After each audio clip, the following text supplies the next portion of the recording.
My hat goes off to him even more every day, because each and every day he does something that's helpful not to just himself, but to other people. Jake Paul, who, most didn't take him serious in the fight space, but he's forcing your hand. He's forcing your hand to pay attention. He's forcing your hand to, if not be a believer, to at least tune in, to root against him. He's done that. And he's a fighter who's slowly getting better, but then he keeps upping the ante with the level of comp and the name of fighter that he's facing. Jake Paul, well done on building the fight. He did a great job, but I think he did no trash talk. He didn't have to build the hype, except for the slap. The slap was, I think that was legit. Professional boxers have varied and passionate opinions about Jake Paul, debating his influence, skills, and controversial approach to boxing. Alex Volkanovski shares his thoughts, saying he was relieved that Jake didn't hurt 58-year-old Mike. He also acknowledges Jake Paul's promotional skills, stating, "Jake Paul, well done on building the fight." However, he adds a critique. I thought Mike Tyson did well. I was a bit worried about this fight, thinking Jake Paul could really go out there and hurt him. And he didn't last long. It was obviously a couple of rounds where he looked maybe he was a little more dangerous. And then it just sort of, he would try and get into range. He just found it very hard. Jake Paul obviously not letting him get close, knowing that he probably can still hit hard. It still looked like he could hit hard. Just trying to find him is always going to be harder. Fair play to both of them. Mike Tyson's still a legend.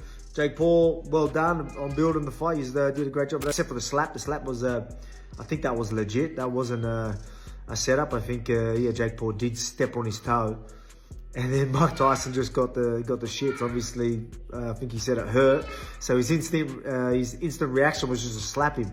And when I seen that, I was like, oh mate, he still got that fast twitch. That wasn't too bad. But so yeah, that's why probably Jake Paul was still playing a little bit safer, out of respect, and let's not get caught by Mike Tyson. Andre Ward, a retired undefeated professional boxer and former two-division world champion, weighed in on the controversy surrounding Jake Paul. He noted that Jake Paul is a fighter whom people don't take seriously, but he also pointed out Jake's ability to attract attention. Carl Froch, a former super middleweight world champion renowned for his toughness and straightforward opinions, was highly critical of Jake Paul's conduct. Froch dismissed Jake's credibility as a fighter, saying, "I know Jake Paul is a joker and he can't fight, and he is living in a clown world." Froch further condemned Jake for engaging in a fight with Tyson. Mike Tyson shouldn't be getting in there with a 26-year-old man. And I know Jake Paul's a joker and he can't fight and he lives in clown world, but he still shouldn't be punching a 58-year-old man in the head. He just shouldn't be doing it. I don't care if it's Mike Tyson or a man on the street or someone out of a UFC, 58 years old. I mean, it's too old to be getting punched in the head. So I'm hoping that the contract's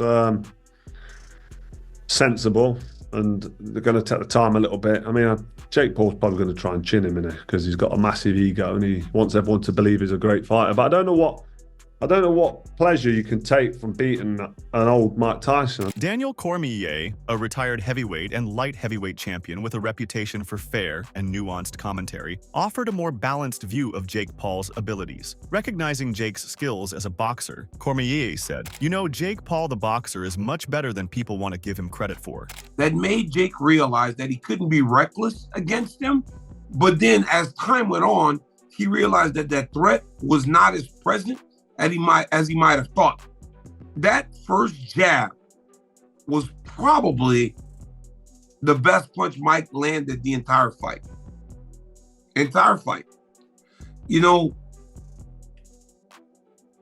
Jake Paul, the boxer, is much better than people want to give him credit for. I don't know that this does anything for that, because he fought a 58-year-old man. He fought a 58-year-old man to a decision. That 58-year-old man comes out on the other side looking pretty good, if you ask me. He looked like you would expect a 58-year-old man to look in a professional boxing match. To their credit, they actually fought. It did not look like either of them was taking anything off of their punches. It did not look like this thing was staged. Tony Jeffries, an Olympic bronze medalist and a former professional boxer turned boxing analyst, took a more technical perspective on the fight. Praising Jake Paul's approach in the ring, Jeffries said this. And Jake Paul did the right thing throughout the full fight. He was on his boxing, moving, not taking any major risks, which, why would you want to take a risk when you're in there with Mike Bloody Tyson? And he just kind of outboxed Mike Tyson. I just want to say about one more thing that I can't stop thinking about is, who is the people around Mike telling them that this is a good idea? Yes, he's going to get paid like $20 million. Moreover, Oscar De La Hoya, a boxing legend and former 6th Division world champion, was scathing in his critique of Jake Paul's career trajectory. De La Hoya suggested that Jake's fight was not about competition but personal ego, saying, Jake Paul paid to get the W on his record for what? For your own personal satisfaction? De La Hoya went on to mock Jake's future plans, sarcastically asking who Jake wants to fight next, Joe Biden? Now, everyone is talking about how staged this fight was. I do believe it was scripted. And I believe that Tyson was certainly held back. Look, I'm a fighter and I can see it. It goes on the record and it was sanctioned. So Jake Paul paid to get the W on his record? For what? For your own personal satisfaction? I keep telling you, if you want to be a real fighter, like you say you want to be, what are you doing? Shit, I don't even know. Like, who's next? Joe Biden? The fight drew 65 million households, which means roughly 200 million eyeballs were watching.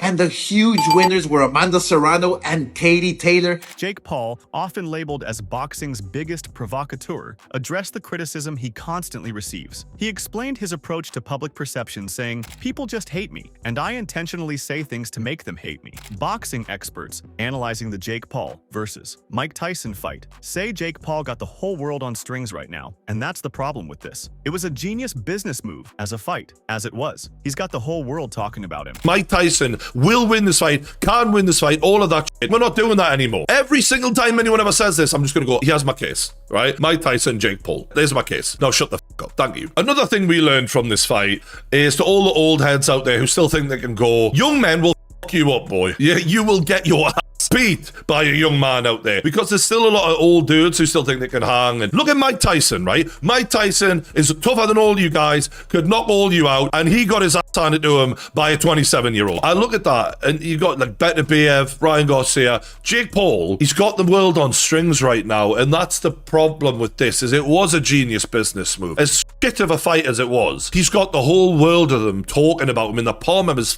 hand, and he is laughing. Imagine Daniel Dubois in a ring with Jake Paul. Fucking hell, that would be brutal. No offense to Jake, but who wouldn't get their ass kicked off Daniel Dubois right now? Jake Paul shared his thoughts on rapper Drake betting $355,000 on him to lose. During an appearance on the Impulsive podcast, Jake expressed surprise, saying, I don't know why he did that. Logan Paul, his brother, and a fellow influencer-turned-boxer added, people really wanted to see you getting knocked out.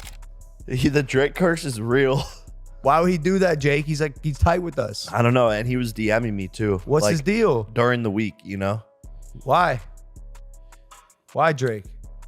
And you were playing Drake before you went out. But I think that everybody just wants him to win, you know? Wanted Mike to win. But dude, people really don't like us, Jake.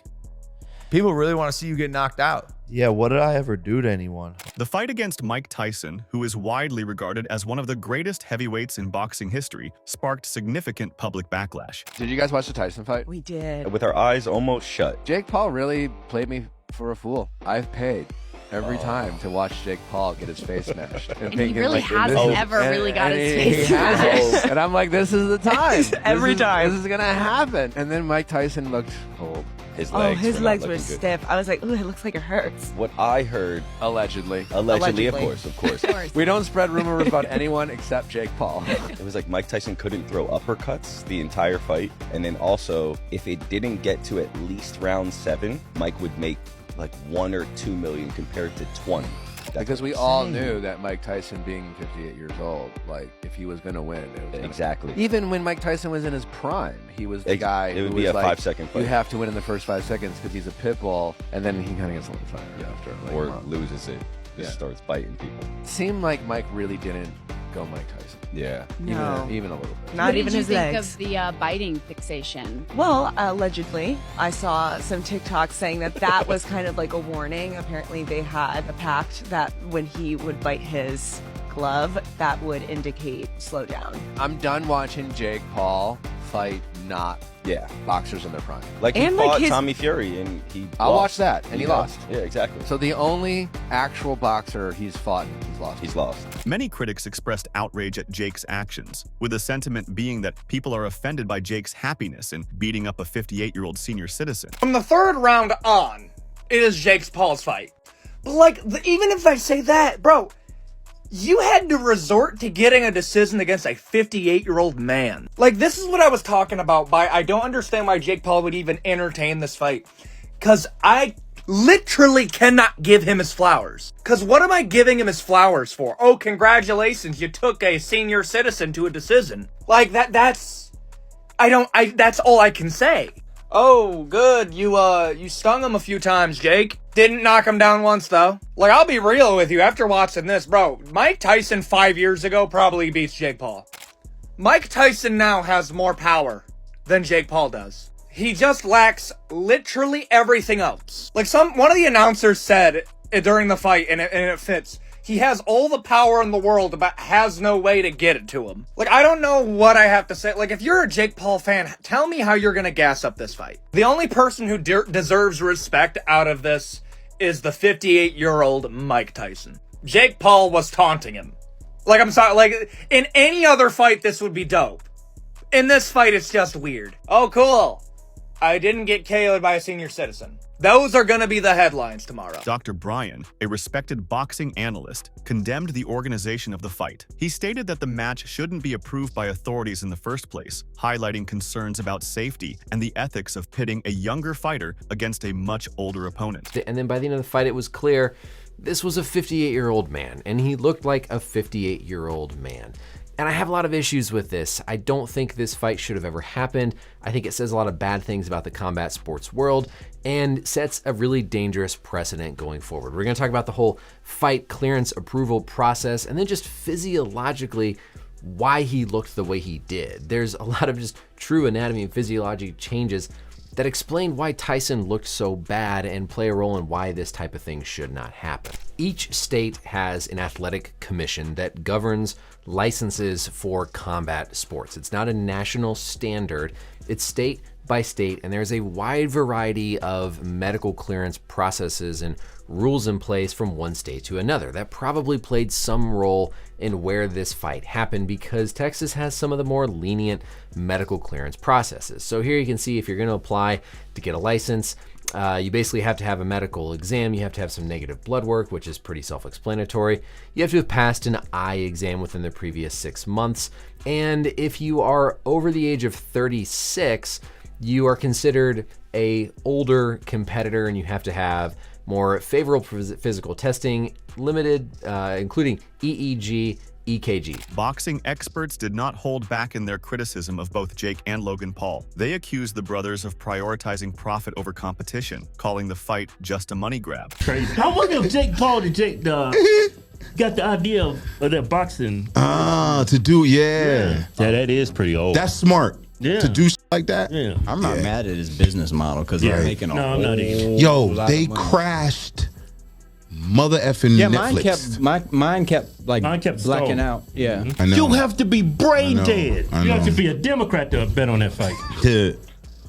Man, I already knew it was going to be like stage fake. It's just a money grab. Yeah, when I saw his brother fight Mayweather actually knocked him out and was holding him up. A section of experts speculated that Jake Paul intentionally went easy on Mike Tyson during the fight. They theorized, if Jake has beaten Mike Tyson, then he will have got many hate. These critics suggested Jake should face someone his own age and who knows how to fight, urging him to prove himself against legitimate competition. Especially after seeing him out there. But Jake, definitely took it easy on him. And rightfully so. Imagine if he up Mike Tyson, he'd be like, everyone would hate him. Remember at the pre-fight thing, he literally like guttural screamed that he's gonna kill him. He must die. Yeah, whatever, yeah. And I said it, I think I said on that episode, I'm like, he's gonna feel really silly if he just cracks him in the temple and Yeah. kills Mike Tyson after screaming that. That won't be very good for his reputation. Oh, so this is what he's doing now? Now he's going after people that aren't even boxers? Speed, height. Let's see. He's 5'9". So yeah, I mean, that's Jake should fight somebody Jake's like his 6'1". own size, his own age, just enough. Who knows how to box? Lord Jamar, a cultural commentator and member of the rap group Brand Nubian, offered a broader critique of the Paul brothers' approach to boxing. Yeah. And I just feel like these Paul dudes, you know, Jake Paul and the other one, I feel like they're fighting, they're trying to just cut the line. They're using money and all this to try to fight some of our greatest fighters, our greatest black fighters too. They're taking our greatest black fighters, fighting them after their prime and saying, hey, I fought him, like, you know what I mean? Trying to almost be like that great white hope, but not legitimately. But this was a sanctioned fight. This was a sanctioned fight, which means this is officially on Mike Tyson's record that he lost to this guy. And it's on Jake Paul's record that he won, that he beat Mike Tyson. And although it was officially sanctioned, does that mean that the fight was truly official? Does that mean that, you know, they couldn't have agreed on an outcome? Because I believe regardless, there was going to be an outcome. Furthermore, Roy Jones Jr., a former 4-division world champion and one of the most skilled boxers in history, discussed Jake Paul's influence on the sport's modern landscape. And I think maybe even the top, maybe probably the top ones I've seen, because you got to think about it. What he basically did is he allowed Mike Tyson to be exposed to the social media frenzy that's going on now. You know, we, yourself, me, Mike, we came along before that social media frenzy took place, right? Now that it has happened, most of us feel like we missed it. But Netflix just blessed Mike Tyson to be able to come back by way of Jake Paul and experience and get some of the fruit of this social media frenzy. And that was a beautiful thing to me, because had it not been for that, Mike would have been just like us. We just missed it and had to keep going. 16 minutes of fight time at the end of the day. So, but I really want to also, you know, congratulate Jake and his promotions. You know, what they've been able to do, they've been able to, you know, we had a meeting before with these YouTube guys that are trying to help us get our stuff together. And he said, you know, before the fight, he's like, the Paul brothers are great at breaking the internet. And that's what they did. They crashed Netflix a few times. It's been the most talked about thing the last few days. But the opportunity he gave Mike, the opportunity and the platform he's giving these women to continue to grow the sport. As someone who is a legend as yourself, do you respect, because again, there was a lot of rumbling when he first came on, and I think obviously people are starting to respect him more because he's taking it serious. Continuing his commentary, Roy Jones Jr. expressed admiration for Jake Paul's broader efforts beyond the ring. He stated, "My hat goes off to him even more every day, because each and every day he does something that's helpful, not just to himself, but to other people." These are the mixed opinions of experts about Jake Paul. What are your thoughts on his impact on boxing and its future? My hat went off to him in the beginning because I understood it and I saw it. My hat goes off to him even more every day, because each and every day he does something that's helpful, not to just himself, but to other people. You know, to help them women get the kind of payday that they got and that they so richly deserve was a beautiful thing on his part. The fact that he can bring so much and he's sharing it with everybody else. Come on, man. That's what people, that's what I think life is about. Getting it, bringing it, and sharing it with other people. That's what Jake is doing. Jake is doing exactly what I would think a person like that should do. A person of that caliber should do. If you can get it, share it with those who deserve it. Those women deserve it more than anybody on the planet. So for him to give those women the opportunity, for him to give Mike Tyson the opportunity, it was a beautiful thing to me, man. That's it for today's video. Stay tuned until next time.